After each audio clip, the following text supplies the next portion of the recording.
Hey there, I'm Ken. This is Canadian Retro Things. Welcome. Today, I'm going to be looking for signs of life.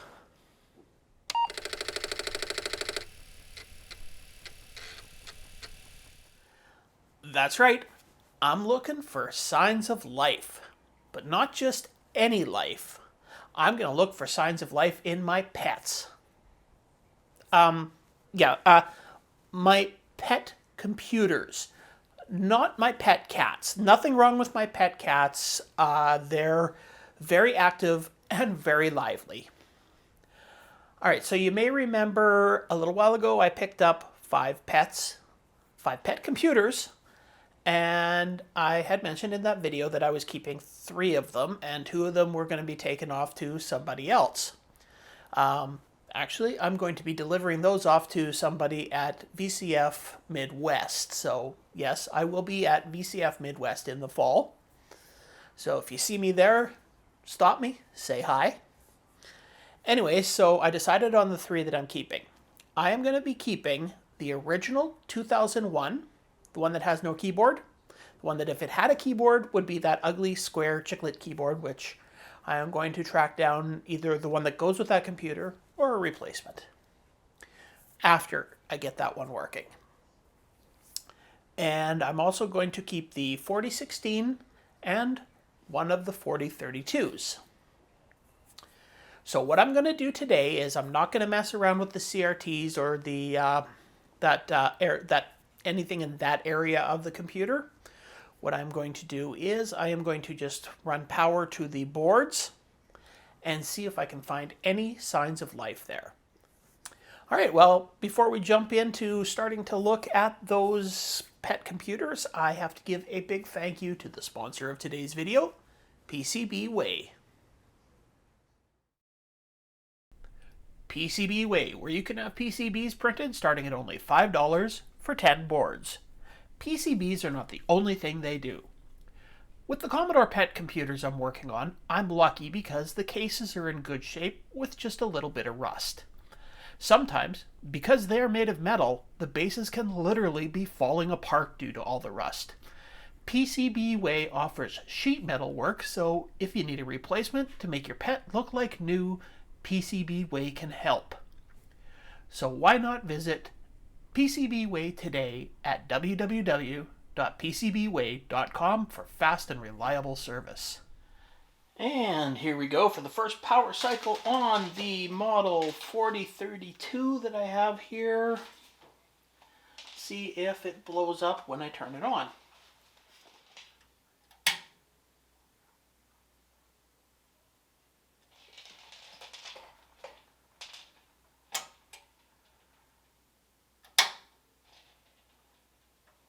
Okay, good news. It does not blow up when I turn it on. I don't have the monitor hooked up, so I guess we can work on this one without fear of explosions. Now that we've tested that the power supply in that 4032 PET will not explode when I plug it in, I've taken the board out of the 4032. And I've also taken the board out of the 4016. You may remember from my intro video that I did actually give power to this board. That was the one that just gave a green line across the monitor. But there was no beep or anything when this turned on. And none when this turned on, because this one is obviously missing a few chips. This one actually looks like it has all the chips needed to function. So what I'm going to be doing is I'm going to be hooking up the boards only to the power. And I will be using this, a nice little gadget that was donated to me by Rudy's Retro Intel. I'll put a link to his YouTube channel down in the description. What it is it is a board that plugs into the user port, and it gives you a composite signal out so that you can hook up a secondary monitor so you do not have to rely on trying to use the PET's monitor, because I haven't tried to make sure that those are working yet. I know the one is not working properly. I haven't even given power to the second one. So we're going to see if there's any signs of life coming out of these computers. And to populate the board with, I think it is 3 chips that are missing off this board. I'm just going to steal them off of this board. And we'll see if we get any sign of life out of either of them. I've cleaned this board up as much as I can. Now, I don't exactly have a lot of high hopes for it because, boy, these connectors are corroded and they don't look pretty. So, I guess we're going to hook up this guy. So, the big one hooks into the middle port here. Got to make sure it's I believe that's the user port. And it's very tight.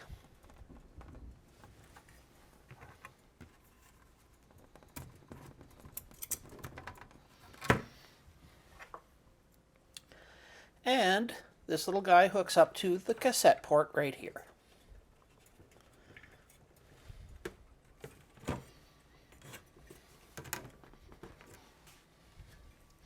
And I'm using this little CRT that I have right here because it's got a composite connection on it.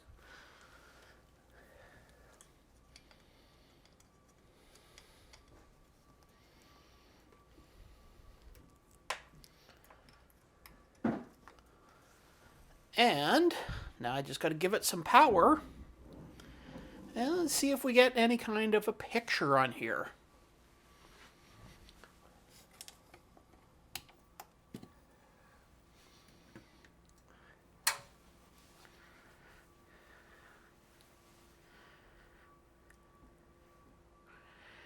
And we're getting a rolling picture.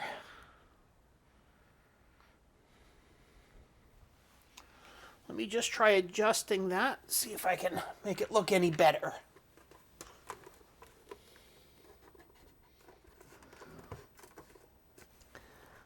Alright, well, I've been trying to adjust this for a couple of minutes, and that is a no-go. Which means one of 3 things.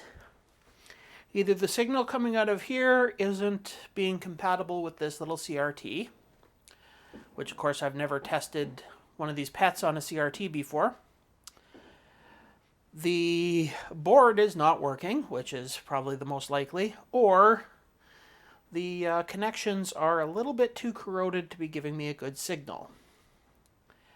So let's test the theory of the CRT by hooking this up through something else. As you can see,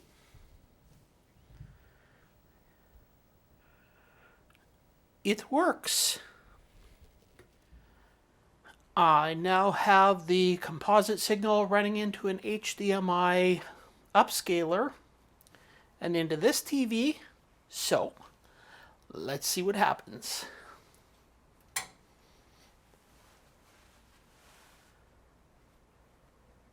Okay, we're getting a crackling sound. Oh.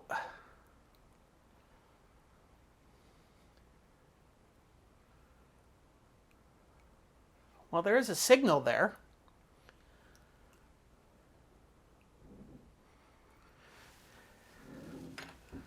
See if we can adjust the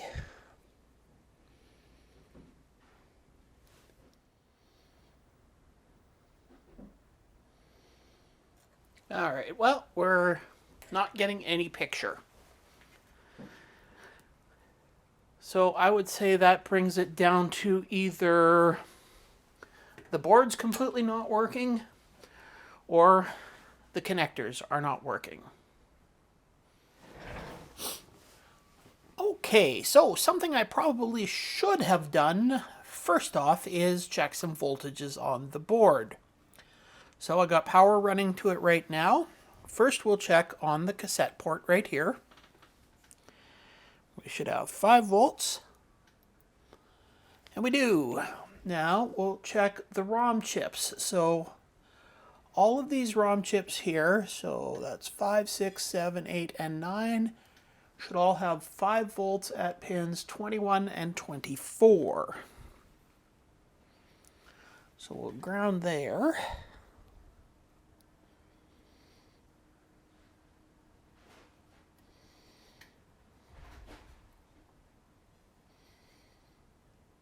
Okay.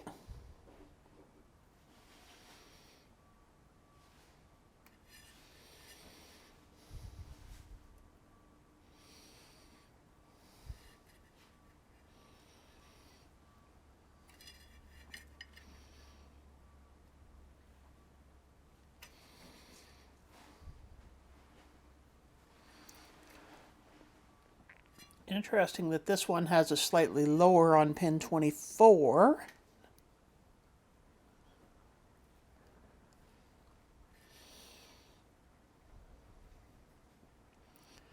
21 is normal on there.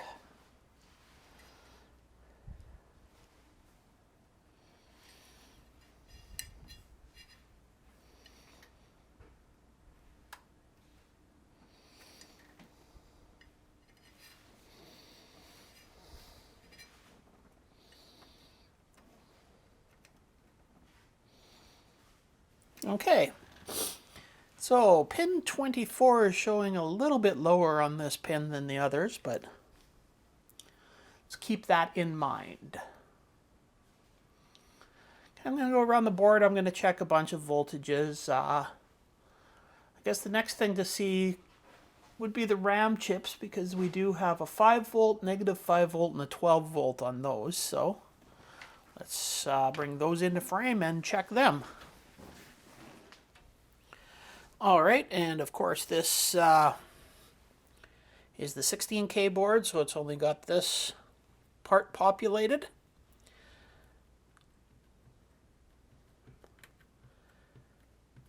We're getting no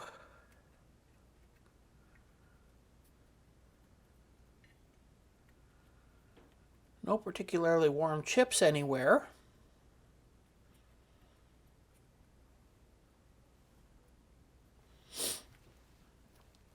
All right. Okay. So, let's see here.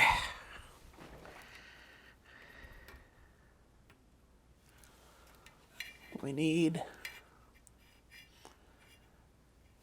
pin 9 should be 5 volts.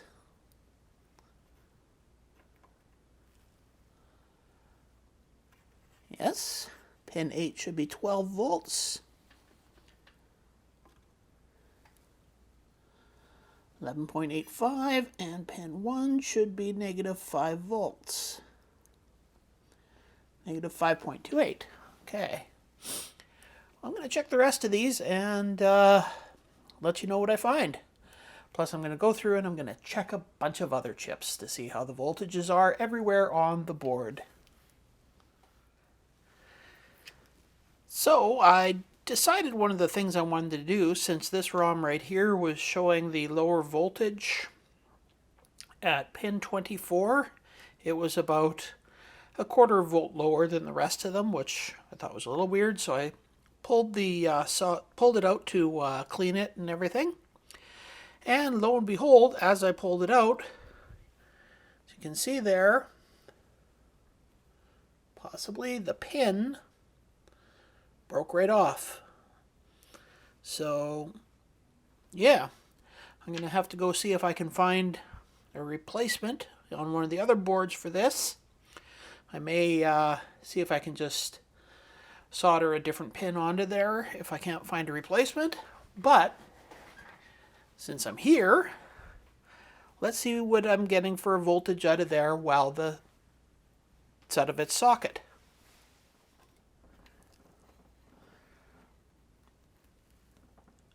And I can't get the probe far enough down in there, so I'll be right back. Alright, I've taken a row of pin headers and just stuck it in there so that I can test out the voltage. I remember it was about 4.8, I believe, coming out of there when I was testing it earlier. 5.12, so basically the same as the rest of these. So there was a slightly bad connection there. I don't know if that was a bad enough connection to throw everything off, but it was a slightly bad connection. So now I'm going to go hunt down and see if I can find, what is that? That's D56. So the ROM that goes in D6. All right, I got a chip out of one of my other boards in here now.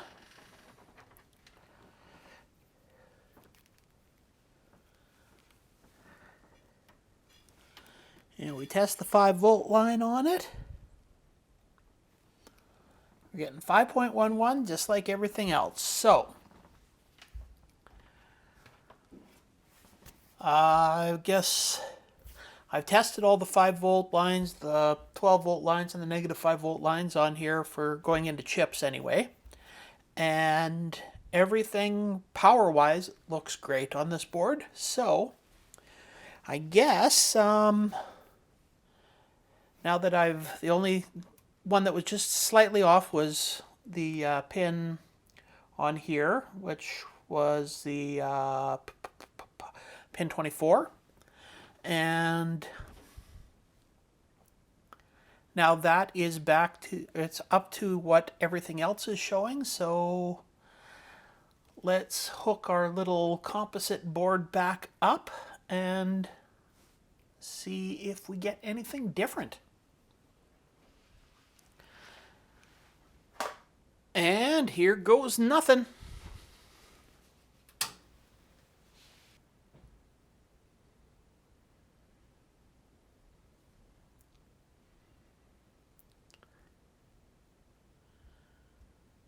Well, that's a little bit different than it was before. That's now looks what the CRT looked like.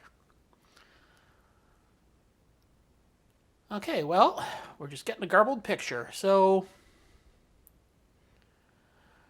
I am now going to take a couple of chips out of this board so that I can put them in the other board so that it is fully populated.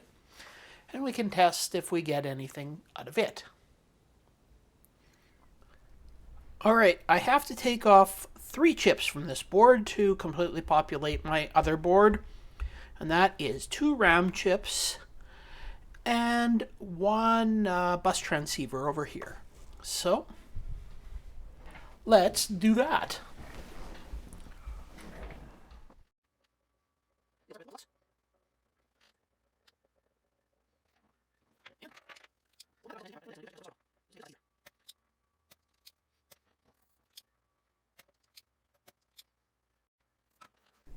It's time to take a break from fixing my pets, and I think I'm going to play some games from disk on my C64. Good thing I have my freeload cartridge from Retro Rewind. It's a clone of the original Epix Fastload cartridge and works with real disk drives, SD to IECs, and Pi 1541s. Not only does it speed up load times, but it gives you convenient key combination shortcuts, a disk editor, a machine language monitor, and system reset button. A must-have for gaming on real hardware. And if you use my discount code of CRT10 at checkout, you'll save 10%. So visit Retro Rewind today at www.retrorewind.ca. Alright, I have the board completely populated. It is time now to test some voltages. Start at the cassette port, it's good. I'm doing this first this time before I try and hook anything up to it. Figure that's probably safer. There we go.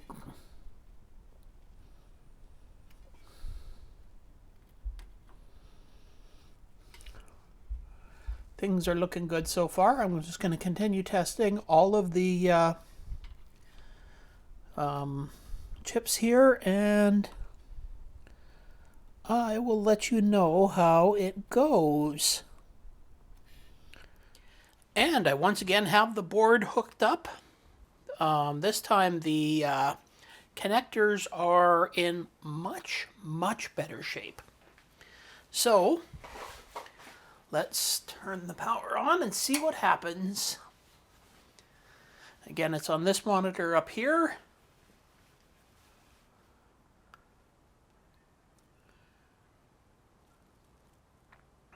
Very similar to what was going on. Well, fairly similar.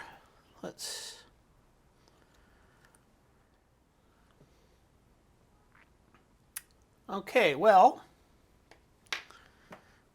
that's obviously not working.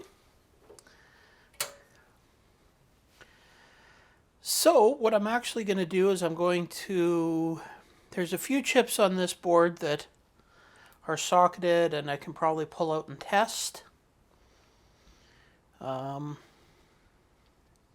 Take a look at the other board, see which ones I can pull out and test off of there, and go from there. Okay, so out of my 32K board, I was able to pull 4 74 LS157 chips out. So here we are testing them.